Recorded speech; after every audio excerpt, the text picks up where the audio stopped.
Olá, amigos.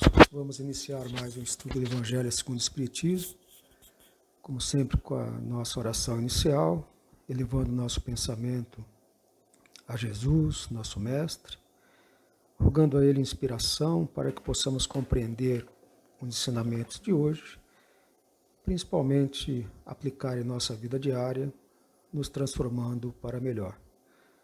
Agradecemos a equipe do irmão Gabriel, equipe espiritual, e encarnados também por todo o apoio que nos concedem.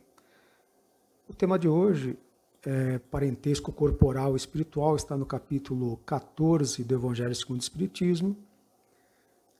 E os Espíritos nos dizem que os laços do sangue não criam forçosamente os liames entre os espíritos.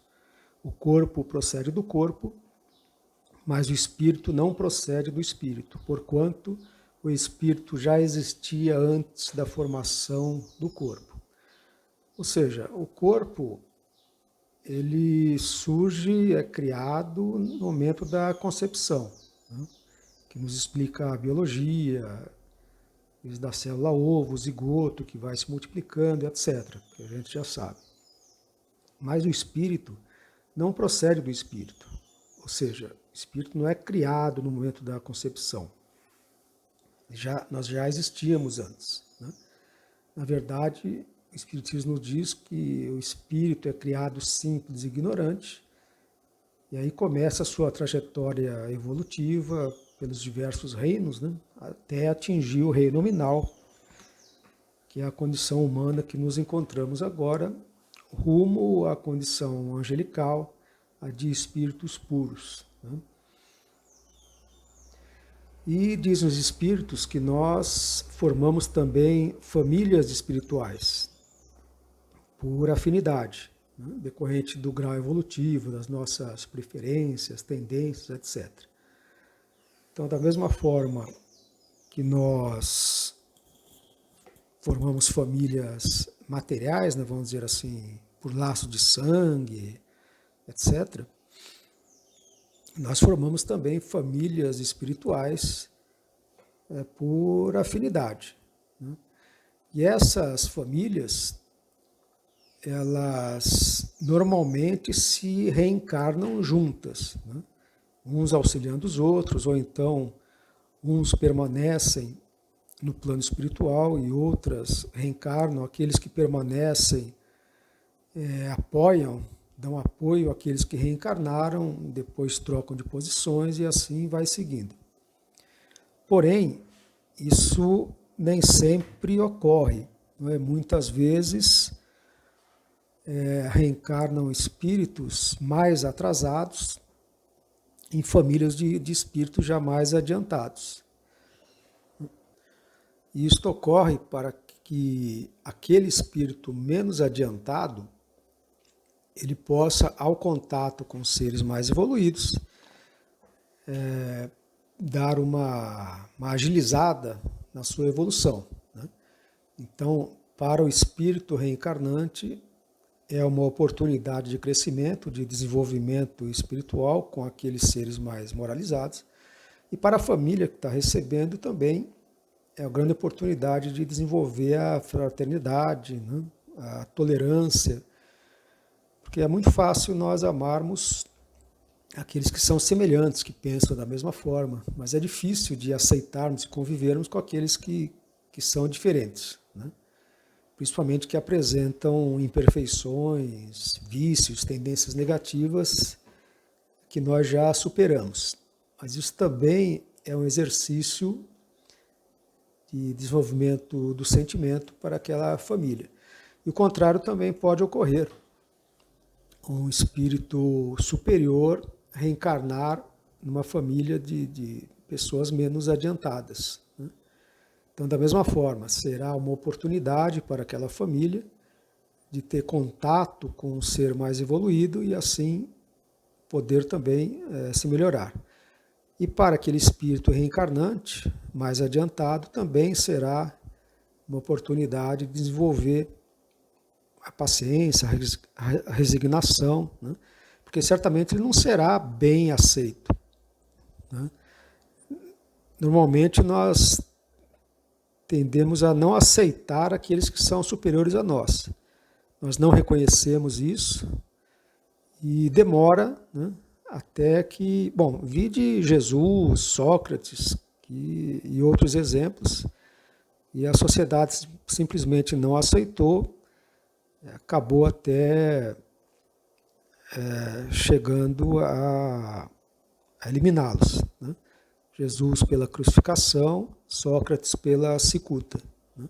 Então é muito difícil, talvez mais difícil ainda, para o espírito superior reencarnar num meio adverso. Ele vai ter muito mais dificuldades, mas será uma grande lição, uma grande aprendizagem para ele, né? E assim ele acaba fortalecendo as virtudes já conquistadas e desenvolvendo outras, né, no auxílio a esses espíritos mais atrasados que passam a compor sua família material. Inimigos podem reencarnar numa mesma família, né? E isso ocorre exatamente com uma oportunidade de harmonização, de aparar as arestas, de se reconciliar. Então é muito comum isso, irmãos que não se suportam, passam a vida brigando, mas essa é a oportunidade que a providência nos concede para a reconciliação.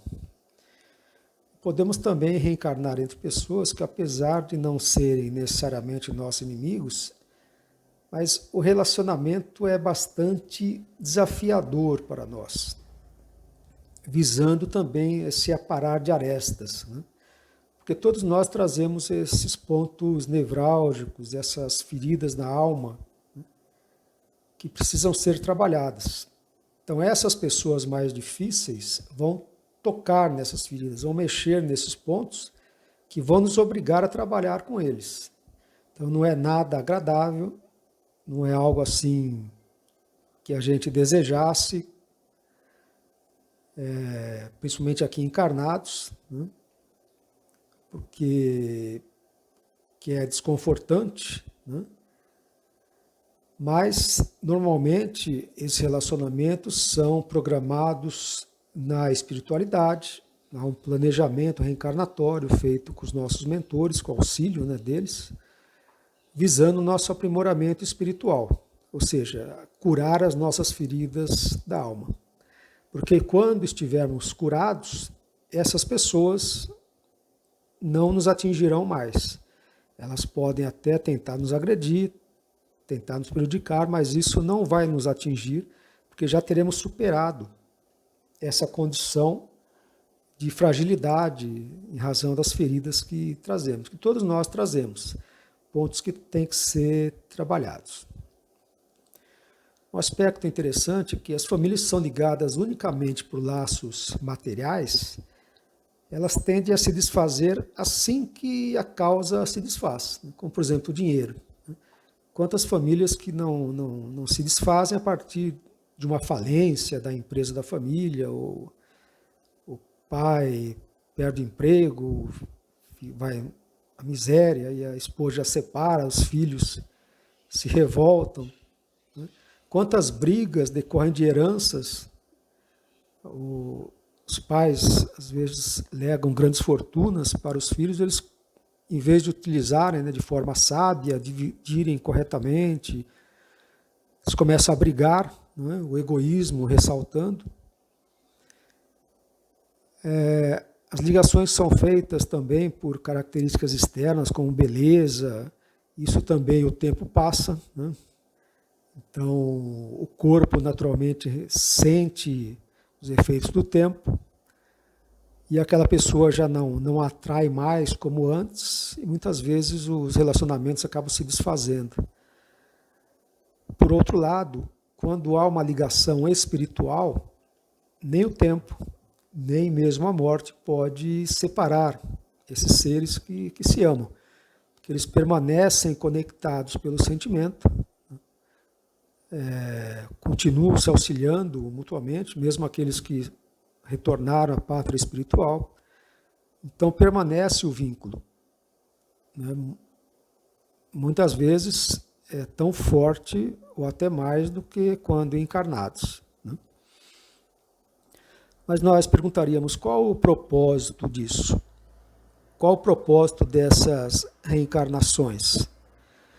E a espiritualidade nos responde que o propósito é o aperfeiçoamento constante, né?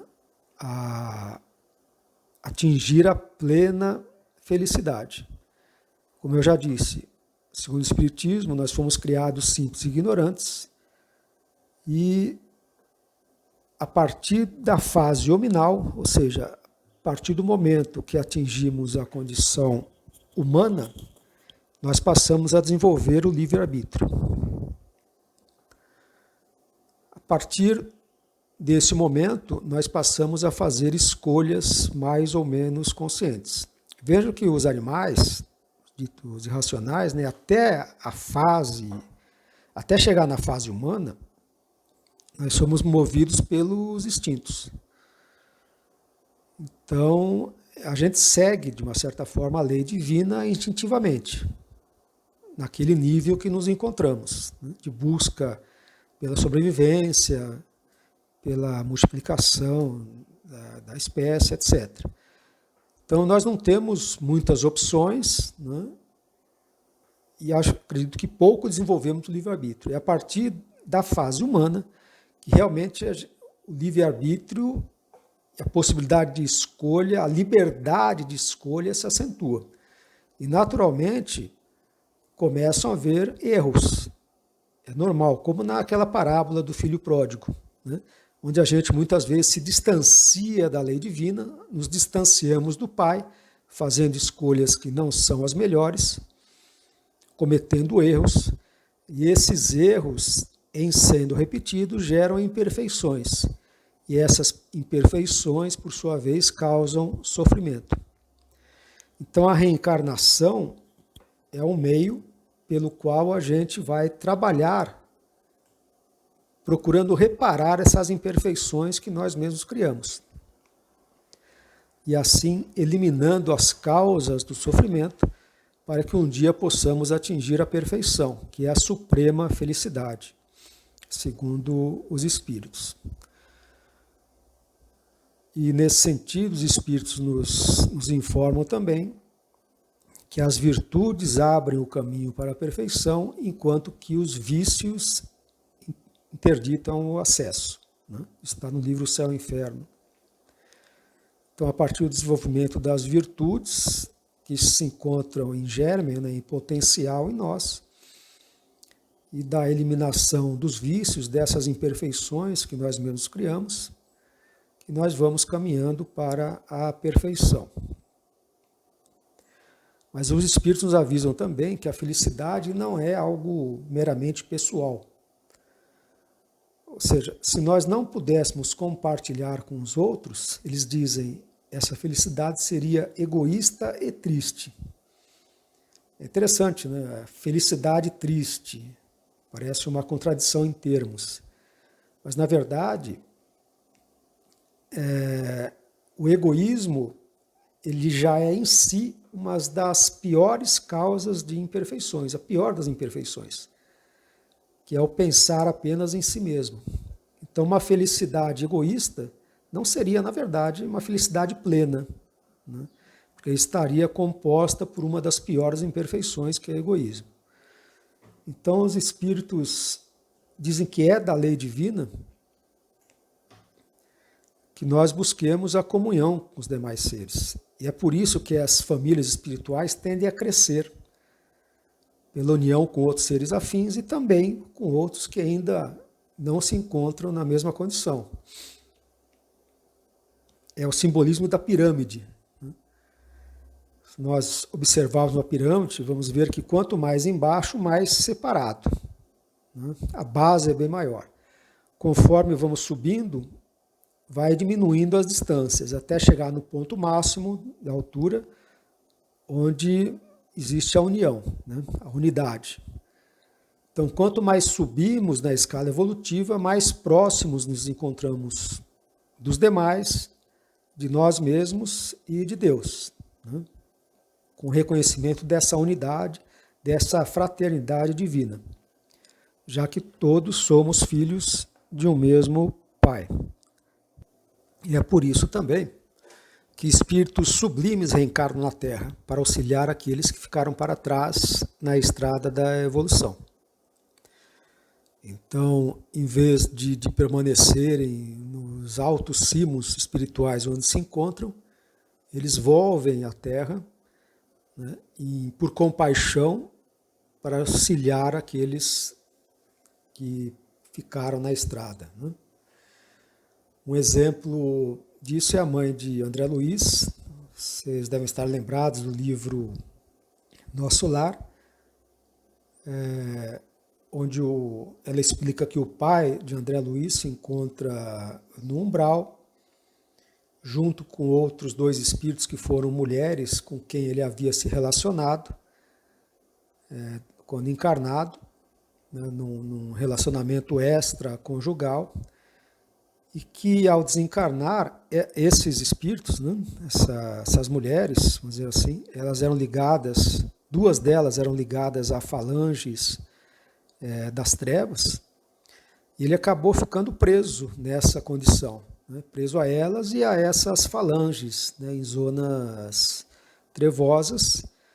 E apesar de todos os esforços da mãe de André Luiz, né, em espírito, né, para auxiliá-lo, ele se ligou tanto àquelas faixas, né, inferiores, que ela não conseguia sensibilizá-lo. Então ele não conseguia perceber a influência positiva dela.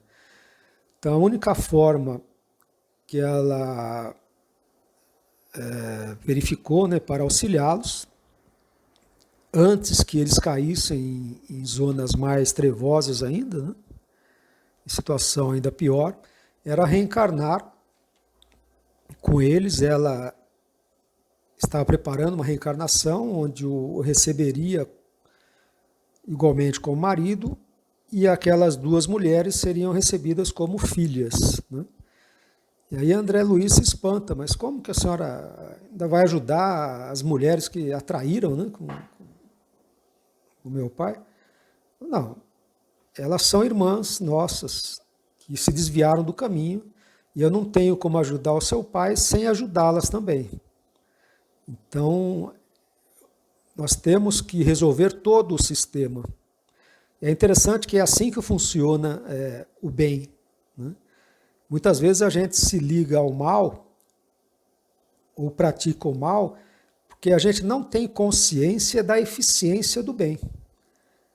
E o mal, como diz, quando mostra André Luiz também, em outro livro, né, os livros dele são magníficos, né, psicografados pelo Chico, o livro Libertação,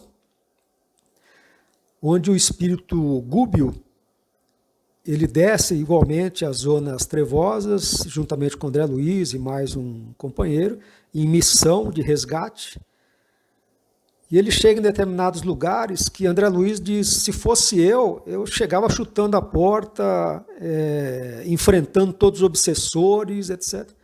E o Gúbio, com aquela tranquilidade, aquela serenidade, chega nos lugares e vai apaziguando, auxiliando aqueles que se fazem obsessores, e vai demonstrando assim a excelência do bem. Se vocês puderem ler esse livro, quem não leu ainda, o livro Libertação, é até emocionante ver a sabedoria desse espírito levando diversas situações aparentemente desesperadoras, usando da sabedoria do Evangelho, da sua elevação espiritual para não só convencer, mas converter todos aqueles que se aproximam num espírito de benevolência, conseguindo resgatar todas aquelas almas ligadas ao mal e demonstrando a excelência do bem, né? Então, a partir do momento que aqueles espíritos percebem que o mal só traz dor e que a única solução é o bem, a solução definitiva para os nossos problemas é o bem, então eles não têm mais como resistir, não tem argumentação possível, quando percebem a excelência, a eficiência do bem, né? Então se dobram aos fatos. É por isso que muitas vezes nós não conseguimos auxiliar os outros, porque nós mesmos não realizamos, não construímos o bem em nós e, portanto, não podemos exemplificar. Né? Ninguém pode dar mais do que tem. Enquanto não construímos esse bem, esse sentimento maior de amor, né, como Jesus nos exemplificou, os nossos esforços serão pouco eficientes. Né? Enquanto que a gente vê que espíritos realmente sábios, realmente que desenvolveram o conhecimento e o amor nesse espírito de sabedoria plena, conseguem realmente converter aqueles mais fragilizados que estão presos ainda ao mal. E a conversão, no sentido original da palavra, significa transcendência. Então, conversão é muito mais do que convencer. É fazer com que a pessoa transcenda a sua condição para um nível mais elevado de discernimento, de compreensão. Isso só se faz com o exemplo, mostrando como se faz, como se realiza o bem. E é por isso que foi tão importante a vinda de Jesus entre nós, né? Porque nada do que ele disse era novidade. Aliás, essa é uma das críticas, né, que se fazem ao cristianismo. O que diz o cristianismo, outras religiões já falaram antigamente. E às vezes até de forma muito mais poética, né? Como Krishna, me parece que disse, "Sê como o sândalo que perfuma o machado que o fere." Né? Então, todo esse conhecimento sempre esteve presente na humanidade. E Leon Denis nos explica que isso se deu porque o Cristo planetário, né, que reencarnou como Jesus, em todas as épocas da humanidade nos forneceu elementos de conhecimento das leis divinas, através de seus mensageiros e seus prepostos, que reencarnaram em todas as eras, nos fornecendo esse conhecimento. Mas qual o fator distintivo de Jesus? Ele não veio simplesmente nos informar, nos dar conhecimento. Isso outros já tinham feito, ele poderia mandar prepostos, mandar emissários. O que ele veio fazer aqui, e que só ele poderia fazer, enquanto Espírito puro, enquanto Cristo planetário, é mostrar como se faz. Então, nenhum outro como ele mostrou como vive uma pessoa de bem, como vive um ser planificado, como vive alguém que se encontra em comunhão com Deus. E tudo que ele veio mostrar a nós, e esse é o ponto mais importante, é plenamente executável, vamos dizer assim. Nós podemos realizar tudo o que ele fez, porque ele veio nos dar exemplo da condição que podemos atingir enquanto seres humanos. Ele veio nos dar exemplo da plenitude que pode ser atingida pela humanidade. Tanto que ele mesmo disse, tudo que ele fez, nós faríamos e até mais. Então, nesse sentido, que é da maior importância, os exemplos que ele nos deixou, né? De fraternidade e de amor, mesmo não tendo recebido a recíproca. Pelo contrário, ele passou por todas as situações, ou a maior parte das situações desagradáveis ou até mesmo desesperadoras que alguém pode passar na Terra. Vocês estão lembrados, ele nasceu em condições paupérrimas, né? Ele cresceu trabalhando na oficina da carpintaria do pai, como nos explica o livro A Boa Nova, né, de Humberto de Campos. Então, alguns dizem que ele teria ido para escolas iniciáticas, mas o que ele teria a aprender nessas escolas? Né?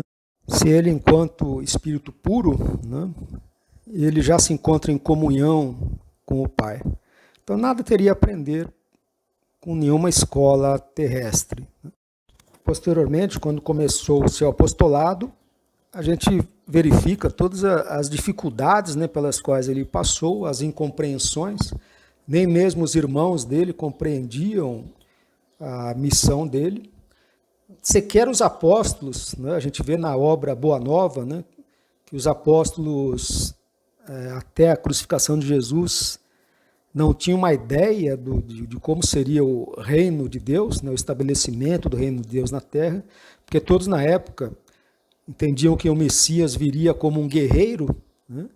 Então eles esperavam que Jesus varresse o Império Romano da face da terra, ou o submetesse, né, ao povo eleito. Ou seja, ninguém entendeu a missão de Jesus. E ao final ele é traído, torturado, condenado injustamente e assassinado. E todos, ou quase todos, o abandonam. Então ele passa por todas as condições mais lamentáveis, mais desesperadoras que podem passar um ser humano. E ele demonstra para nós, a todo momento, a todo instante, como deve agir um ser planificado. Uma pessoa de bem, uma pessoa sábia em todos os termos, em todos os aspectos da palavra. Tanto que em seus últimos momentos da crucificação, ele pede ao Pai que nos perdoasse porque não sabíamos o que estávamos fazendo. Inclusive, consta do Evangelho que após o seu desencarne, né, ele desce até os infernos, ou seja, até as regiões trevosas, para resgatar o espírito dos justos, né? Ou seja, aqueles espíritos que já estavam em condições de serem retirados daquele local. Então, em todo momento, desde o nascimento até a sua morte e até depois, né, ele mostra como que a gente deve fazer, como a gente deve proceder. E é na família que a gente inicia esse trabalho de fraternidade, de busca pela integração, pelo nosso aperfeiçoamento no seio familiar. Por isso que é tão importante nós defendermos sempre a família, que nesses tempos é tão atacada, né? E o Espiritismo deixa bem claro que a família é a base da sociedade, e se nós eliminarmos a família do seio social, voltaremos à barbárie. É por isso que os espíritos das trevas, né, eles tentam de todo modo desintegrar as famílias. E é por isso que nós seguimos em famílias tanto espirituais quanto materiais, buscando essa dilatação da fraternidade, do amor e da prática do Evangelho, que nada mais é que as leis divinas, em nossa vida, buscando assim a construção de um mundo melhor, de um mundo de regeneração, que com certeza virá. E assim, então, amigos, encerramos esse estudo de hoje, agradecendo novamente a equipe do irmão Gabriel por todo o amparo, agradecendo aos amigos que nos ouviram até agora, pela paciência, né? Pedindo escusas pelas nossas limitações, mas que possamos todos refletir sobre esse conhecimento, esses postulados evangélicos, procurando realizá-lo em nossa vida para que nos tornemos pessoas de bem, juntamente com os nossos familiares, nossa família corporal e espiritual. Que assim seja, graças a Deus.